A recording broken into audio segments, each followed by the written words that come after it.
ওই চল কোথায়? ঘুরতে। না, ক্লাস মিস দেওয়া যাবে না। ক্লাস করে একদম আইনস্টাইন হয়ে যাবি না? তাও মিস দিব না। তুই যাবি কি না? না। মালিকেন? যাবি কি না? না। ওই মানে কি? ওয়েট, আসছি। বলেই 2 মিনিট পর কোথা থেকে এক লাঠি নিয়ে সামনে হাজির। এবার বল যাবি কি না? না গেলে কি ওইটা দিয়ে পিটাবি? না, তোর মাথায় একটা বাড়ি দিব। হি হি হি, আগে বলবি তো। কোথায় যাবি শুধু বল। পার্কে। কত রোদ, তুই যদি কালো হয়ে যাস। তবে নদীর পাড়ে চল। পার্কেই ভালো। অতপর ছাদের ক্লাস বাদ দিয়ে বালিকার সাথে রিকশায় করে পার্কের উদ্দেশ্যে রওনা দিলাম। যখন পৌঁছালাম তখন পকেটে মানিব্যাগ উধাও। নিরীহ দৃষ্টিতে নিধির দিকে তাকিয়ে বললাম, মানিব্যাগ বলে বাসায় রেখে এসেছি। ওকে, আমি ভাড়া দিয়ে দিচ্ছি। তারপর বালিকে রিক্সা ভাড়া দিয়ে 2টা কোন আইসক্রিম কিনে 200 টাকার টিকিট কেটে পার্কে আমায় সহ প্রবেশ করলো। আফসোস, বসার সব ব্রেঞ্চগুলো কাপলদের দখলে। মেয়েটা অবশ্য কম যায় না, গাছের নিচে ঘাসের উপরেই বসে পড়লো। আজব ব্যাপার, আমাদের ফলো করে যতগুলো কাপল দাঁড়িয়েছিল তারাও একটু পর এক এক করে বসে পড়লো। রাফি চল একটা গেম খেলি। কি গেম? তুই আমায় আইসক্রিম খাইয়ে দে, আমি তোকে খাইয়ে দেই। কি? এ কেমন গেম? বুঝবি না, ভালোবাসার গেম। মানে কি? মানে আই লাভ ইউ। শুনে পুরাই অবাক হয়ে গেলাম। হঠাৎ করে মেয়েটার হলো কি?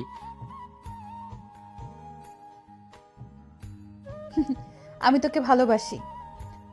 তুই জাস্ট আমার ফ্রেন্ড। একটা মেয়ে হয়েও নিজের মুখে কথাটা বলেছি, এটাই অনেক। তো বেশি ভাব নিবি না। কিছুক্ষণের জন্য অবাক হয়ে তাকিয়ে রইলাম। তারপর উঠে চলে আসতে যাব, তখনই নিধি হাত টেনে বসিয়ে দিল।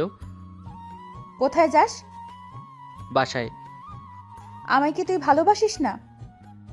তোর আর আমার মাঝে ডিফারেন্সটা দেখ। ভালোবাসা কোনো ধর্ম মানে না। আমরা রিলেশন করে সেটা পরিপূর্ণতা দিতে হলে যে কোনো একজনের পরিবারকে সারা জীবনের জন্য ভুলে যেতে হবে, সেটা অবশ্যই বুঝতে পারছিস। আমি যদি আমার সব কিছু ছেড়ে তোর কাছে আসি, তুই আমায় গ্রহণ করবি? এত সহজে সবকিছু ভেবে ডিসিশন নেওয়াটা ঠিক হবে না। আমি 3 বছর ভেবেই আজ ডিসিশন নিয়েছি। মানে? তোর সাথে বন্ধুত্বের পর কেমন এক ভালো লাগা কাজ করতো, সেখান থেকে কখন ভালোবাসার সৃষ্টি হয়েছে নিজেরও অজানা। আমায় তবে একটা দিন ভাবতে দে। সারা জীবন ভাব, কিন্তু উত্তর হ্যাঁ হওয়া চাই। এবার আইসক্রিমটা শেষ কর। হুম, তুই আমায় খাইয়ে দে, আমি তোকে খাইয়ে দিই। কি আর করার, বালিকের কাছে হার মেনে দুজন দুজনকে আইসক্রিম খাইয়ে দিতে লাগলাম। আমাদের থেকে কিছু দূরে এক মেয়ে ওর বয়ফ্রেন্ডকে বলতে লাগলো, দেখছো ওদের দুজনের মাঝে কত ভালোবাসা। কথাটা শুনে আমি আর নিধি দুজনে দুজনের দিকে তাকিয়ে হেসে দিলাম। ওই চল ফুচকা খাবো। মাত্রই তো আইসক্রিম খেলাম। হুম, এখন ফুচকা খেলে সমস্যা কি? না, তোর বাবার ব্যাংক ব্যালেন্স কি রাতারাতি বেড়ে গেছে নাকি? হ্যাঁ, চল তো। অতপর পার্কের ভেতর 20 টাকা প্লেট ফুচকা 50 টাকা দিয়ে খেলাম। হালার ফুচকাওয়ালারও ফায়দা বোঝে। তারপর পার্ক থেকে বেরিয়ে বাড়ি যাবার পালা। নিধি, হুম। হেঁটে বাড়ি যাব? না, এই নে তোর মানি ব্যাগ। মানে কি, এতক্ষণ সব আমায় টাকায় খেলাম না তো? তো এত মহান কাজ করলি কেন? বুঝবি না, রিক্সা থেকে টেকনিক করে সরিয়ে নিয়েছি। বালিকার কথা শুনে অতি দুঃখের সাথে রিকশায় করে বাড়িতে রওনা দিলাম। দিনটা যা হোক, রাতে পড়লাম মহাবিপদে। নিধিকে কি জবাব দিব? তখনই মাথায় বুদ্ধি এলো, যদি কোনো অন্য ধর্মের মেয়েকে বিয়ে করে মুসলিম বানানো যায় তবে জান্নাত নিশ্চিত। লোভ হোক বা ধর্মের প্রতি শ্রদ্ধা, নিধির সাথে প্রেম করে বিয়ে করার কথাটা মনে গেঁথে গেল। মহা খুশিতে পরের দিন ভার্সিটিতে গেলাম। নিধিকে পেয়ে ডাক দিলাম। তাকে দেখে মনে হলো মেয়েটার মন খারাপ। নিধি, তোকে একটা কথা বলতে চাই। তার আগে আমি তোকে একটা কথা বলতে চাই। বল। কাল যা করেছিস সবকিছু একটা নাটক। আসলে তোর মনটা পরীক্ষা করে দেখলাম। I am sorry. উফস, মনটা নিজেরই খারাপ হয়ে গেল। তবে সেটা কোনো ব্যাপার ছিল না। তো তুই কি বলতে চাইলি? না, তেমন কিছুই না। আজ তুই ফুচকা খাওয়াবি সেটা। ওকে চল। ব্যাস, তারপরে মেয়েটার সাথে শেষবারের মতন ফুচকা খেলাম। পরবর্তীতে নিধিকে এড়িয়ে চলতে লাগলাম, কারণ ভালোবাসা আমার জন্ম ছিল, তবে সেটা আর গাঢ় করতে চাইছিলাম না। এর মাঝে অনন্যা নামে এক মেয়ের সাথে বন্ধুত্ব হয়ে গেল। ভাগ্যক্রমে নতুন ম্যাডামও হিন্দু ধর্মের। আস্তে আস্তে অনন্যার সাথে বন্ধুত্ব যতই ঘনিষ্ঠ হলো, নিধি ততই দূরে সরে যেতে লাগলো। রাত তখন 12টা। কি একটা অবস্থা! জ্যোৎস্নাহীন আকাশে কালো অন্ধকারে আসন্ন চারপাশ। আমিও মহাঘুমে ব্যস্ত। তখনই বালিশের পাশে মোবাইলটা বেজে উঠল। স্ক্রিনের দিকে তাকিয়ে অবাক হলাম। এখন নিধি কোন দরকারে কল দিতে পারে? ব্যাপারটা জানতে কল রিসিভ করলাম। হ্যালো। তুই এক্ষুনি আমার বাসার সামনে আয়। এত রাতে? পাগল নাকি? 20 মিনিটে আসবি। আমি বাড়ির নিচে অপেক্ষা করছি। কেন? মোবাইলে বল। আসতে বলছি, আয়।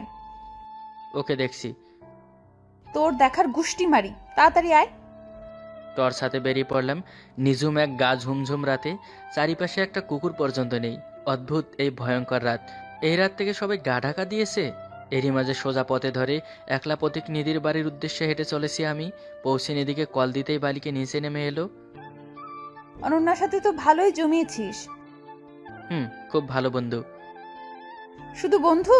পুরো ভার্সিটি তো জানে তোর গার্লফ্রেন্ড। I don't care.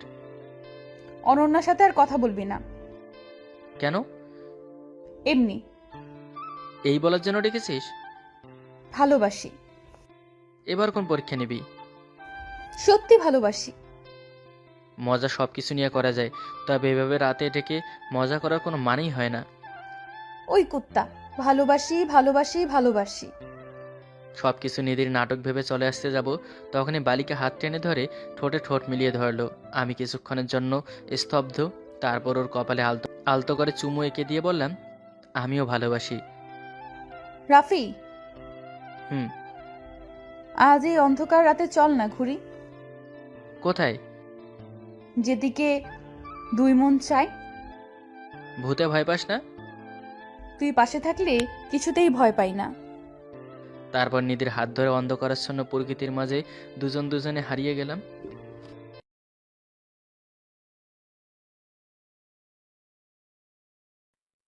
ওই হ্যান্ডসাম, কোথায় যাও? হ্যাঁ, এত মাঞ্জা মেরেছো কেন?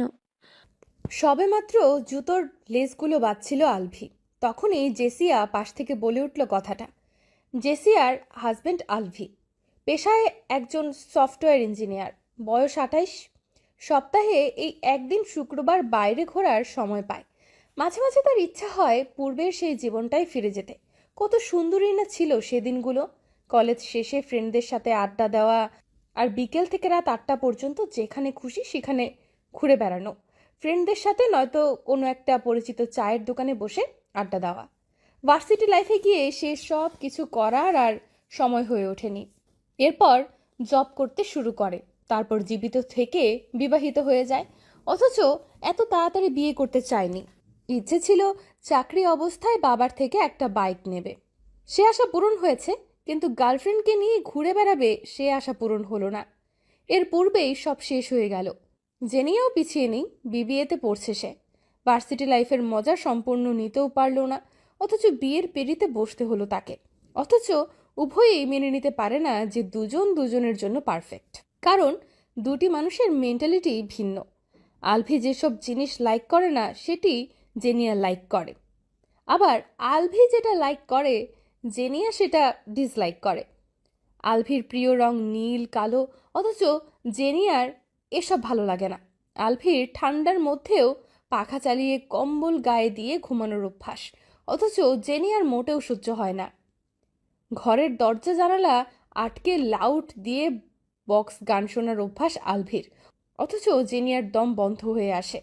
মোট কথা দুজনের শত্রুপক্ষ, তাই দুজনের মধ্যে ভালোবাসার জন্য কোনো কারণ খুঁজে পায় না তারা। জেনিয়া ফ্যামিলির সবার সামনে ভদ্র থাকলেও একদম সবসময় পেছনে পড়ে থাকে আলভির। আর আলভি বেশি কথা বলতে চায় না মেয়েটির সাথে, কারণ তার ধারণা মেয়েটা অসম্ভব ঝগড়াটে। কিছুদিন পূর্বে কি একটা নিয়ে আলভি জাস্ট একটু উঁচু গলায় ভালোভাবেই কি যেন জিজ্ঞেস করেছিল। জেনিয়া সে কি পরিমাণ রেগে গিয়েছিল। আর ঝগড়া তো আছেই, তাই যত কম কথা বলা যায় ততটুকুই ভালো। এমনটাও ভাবে আলভি। অফিস ছুটি থাকায় আজ বাইরে যাচ্ছিল। ঠিক তখনই জেনিয়ার বাধা। সব কিছুতেই বাধা দিবেই মেয়েটা। লেজটা বেঁধে সোজা হয়ে দাঁড়িয়ে বিরক্তি নিয়ে জেনিয়ার দিকে তাকিয়ে বলে, এটা কেমন কথা? মানজা আবার মারে কিভাবে? একটু কি স্টাইলিশ কিছু পরে বাইরেও যেতে পারবো না নাকি? অবশ্যই না, কারণ এখন তুমি জীবিত নও, বরং বিবাহিত। তাই কোনো মেয়ে যদি চান্স নিতে চায়। মেয়েদের তো কোনো কাজ নেই, আমার সাথে চান্স নেবে? আর মেয়েদের বয়ফ্রেন্ডের অভাব থাকে নাকি যে বিবাহিত ছেলের পেছনে পড়বে? কি আশ্চর্য! তোমার কপালে বিবাহিত কোথায় লেখা রয়েছে? সে যাই হোক, এই বিকেলবেলা কোথায় যাওয়া হচ্ছে? আম্মু জানে তো তুমি বাইরে যাচ্ছ? আজীব, আম্মুকে ডিস্টার্ব করবো কেন? এখন কি আর আমি ছোট নাকি? আমার কি বাইরে ঘুরে বেড়াতে ইচ্ছে হতে পারে না? নাকি বিয়ে করে পঙ্গু হয়ে গেছি? শেষেরটাই। দাঁড়াও, তুমি এক্ষুনি খবর নিচ্ছি তোমার। সবসময় আমার পেছনে পড়ে থাকো কেন? চামচিকে একটা। পরিস্থিতি কি হবে ভেবে দরজায় দাঁড়িয়ে রয়েছে আলভি। শাশুড়ির হাত ধরে ছেলের সামনে দাঁড় করিয়ে বলে, মা দেখেছেন, আপনার ছেলে সে কোন এক অবিবাহিত বান্ধবীর সাথে দেখা করতে যাচ্ছে। আমাকে নিয়ে যেতে বলাই আমাকে খুব বকলো। মুখটা কাদো কাদো করে ফেললো জেনিয়া। এমনিতে দেখতে খুব চমৎকার একটি মেয়ে সে, আর এমন মেয়ে বেশ ভালোই অভিনয় করে মানুষের মন গলাতে পারে। তুই এত খারাপ হয়ে গেছিস? আমি যা কল্পনাও করতে পারিনি। বিয়ে করেছো, এখন নিজের বউকে গলায় ঝুলিয়ে যেখানে পারো নিয়ে যাবে। তোমার বউকে আমি দেখে রাখতে পারবো না। নিজে একটু খেয়াল রাখতে পারো না? যাও বৌমা, তুমি রেডি হয়ে আসো, তোমাকে নিয়েই ওর যেতে হবে। জেনিয়ার জন্যই এতগুলো কথা শুনতে হলো তার। ভেবে প্রচণ্ড রাগ হচ্ছে। দরজায় দাঁড়িয়েই অপেক্ষা করছে জেনিয়ার। রাগের জন্য ইচ্ছা হচ্ছে জেনিয়াকে কোথাও নদী নয়তো সমুদ্রের তীরে নিয়ে গিয়ে পানিতে ফেলে দিক। সেজেগুজে বের হয়ে এলো জেনিয়া। হাজবেন্ডের দিকে তাকিয়ে একটা চোখ মারল। এরপর ভদ্র বউয়ের মতো শাশুড়ির পা ছুঁয়ে সালাম করলো, যার জন্য আলভিকেও কথা শুনতে হলো। দেখেছিস কত লক্ষ্মী? তুই পারবি কখনো এমন হতে? ধপ করে হাঁটু গেড়ে বসে নিজের মায়ের পায়ের কাছে মাথা ঠেকিয়ে বলে, দোয়া করবেন মা, আমি আসছি। হাসতে হাসতে পেট ব্যথা হয়ে যাওয়ার মতো অবস্থা হয়ে যায় জেনিয়ার। তবুও ঠোঁটে ঠোঁট চেপে থাকে। বাইরে বসে বাইক স্টার্ট দেয় আলভি। জেনিয়ার ব্যাক সিটে বসে হাসতে থাকে। এমনিতে ভালোই বাইক চালাতে পারে সে, অথচ জেনিয়ার জন্য সব কিছু উল্টাপাল্টা হয়ে যেতে থাকে। মাথা ঘুরতে থাকে তার। ব্যাক সিটে বসে হেসেই যাচ্ছে জেনিয়া। আর একটু হলেই অন্য একটা গাড়িতে লেগে যেত। জেনিয়া ব্যঙ্গ করেই বলে, ঠিক মতো বাইক চালাতে পারো না। এখন আমিনা থেকে যদি তোমার গার্লফ্রেন্ড থাকতো, তাহলে খবর নিয়ে ছাড়তো। বাইকটা এক সাইডে ব্রেক করে জেনিয়াকে নামতে বলে। জেনিয়া কিছুতেই নামবে না। আমি কিন্তু এই নির্জন জায়গায় বাইক আর তোমাকে ফেলেই চলে যাব। পিছনে বসে খিক খিক না করে পারলে চুপ করো, নয়তো তুমি চালাও। এবারও দুষ্টুমির হাসি হেসে বলে, আমিও কিন্তু বাইক চালাতে পারি। এই নির্জন জায়গায় তোমাকে একা ফেলে যদি বাইক নিয়ে চলে আসি, সেটা ঠিক হবে কি? রাগে ফুঁসতে থাকে আলভি। ওকে ঠিক আছে, তুমি চালাও দেখি কি এমন বাইক চালাতে পারো। ব্যাক সিটে বসে আলভি আর জেনিয়া সামনে বসে বাইকটা স্টার্ট দিয়ে দ্রুত টান দেওয়ায় আলভি প্রায় পড়েই যাবে এমন অবস্থায় কোনো রকম ভাবে জেনিয়াকে ধরে সামলে নেয়। জেনিয়াও কম দুষ্টু নয়, সেও স্পিড কমাচ্ছে না। দ্রুত তো চালাচ্ছে, সাথে একটু একটু ওদিক ঘুরাচ্ছে। আলভি জানতো না জেনিয়া এমন ভাবে বাইক চালাতে পারে। জেনিয়া, ধীরে চালাও। স্পিড বাড়াতেই থাকে জেনিয়া। আবারও কানের কাছে মুখ নিয়ে বলে, বুঝতে পেরেছি তুমি খুব ভালো চালাতে পারো, এখন থামাও। তোমার ভয় করছে তাই না? আগে বলো। আমি ভয় পাই না।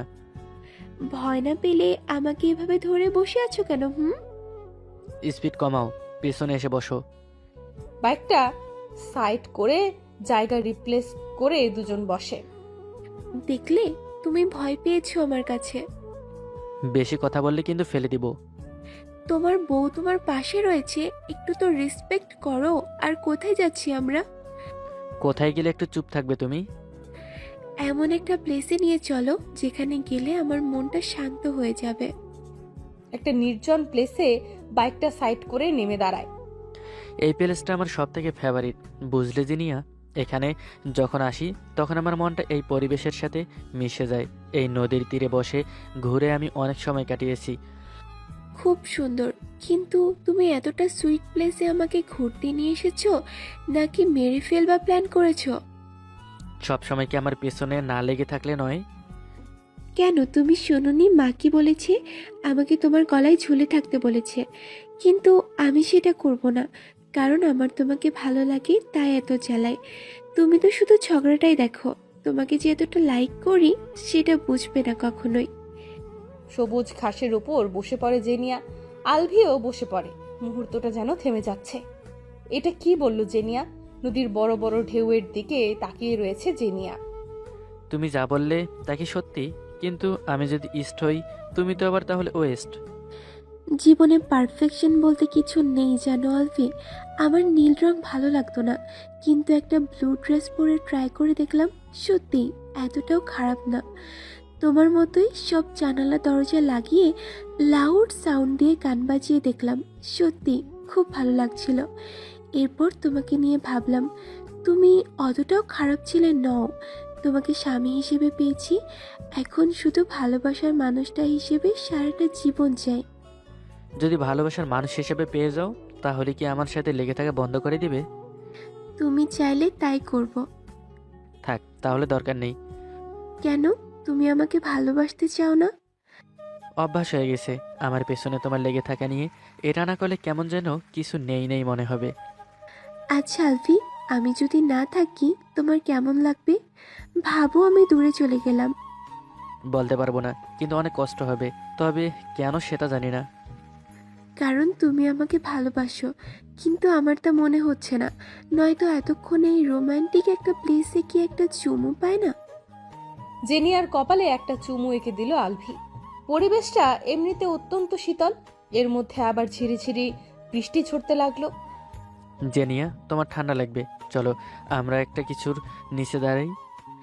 না, এখানেই ভিজবো। আর ঠান্ডা লাগলে তুমি আছো না। এতটা ভরসা করছো, আমি কি তোমার বিশ্বাস রাখতে পারবো? জীবনের শেষবারের মতো তোমাকে খুব বিশ্বাস করতে ইচ্ছে হচ্ছে। তুমি কি করবে সেটা তুমি জানো, কিন্তু আমার বিশ্বাস হচ্ছে তুমি। দীর্ঘ একটা শ্বাস টেনে হাতটা ধরে বলল, আলভি, আমার কেন যেন নিঃশ্বাস নিতে খুব কষ্ট হচ্ছে। তুমি কি আমাকে একটিবার জড়িয়ে ধরবে? জিনিয়াকে কাছে টেনে নিয়ে তার শ্যাম্পু করা চুলের ঘ্রাণ নিয়ে কানের কাছে মুখটা নিয়ে বলে, আমি জড়িয়ে নিলে যদি তোমার নিঃশ্বাস নিতে কষ্ট না হয়, তাহলে তুমি সেখানেই থাকো। বন্ধনটা আরো শক্ত করে জিনিয়া একটা দীর্ঘশ্বাস ছেড়ে বলে, থ্যাংক ইউ আলভি, এখন আমার একটুও নিঃশ্বাস নিতে কষ্ট হচ্ছে না। তুমি এমনভাবেই সব সময় আমাকে আগলে রেখো।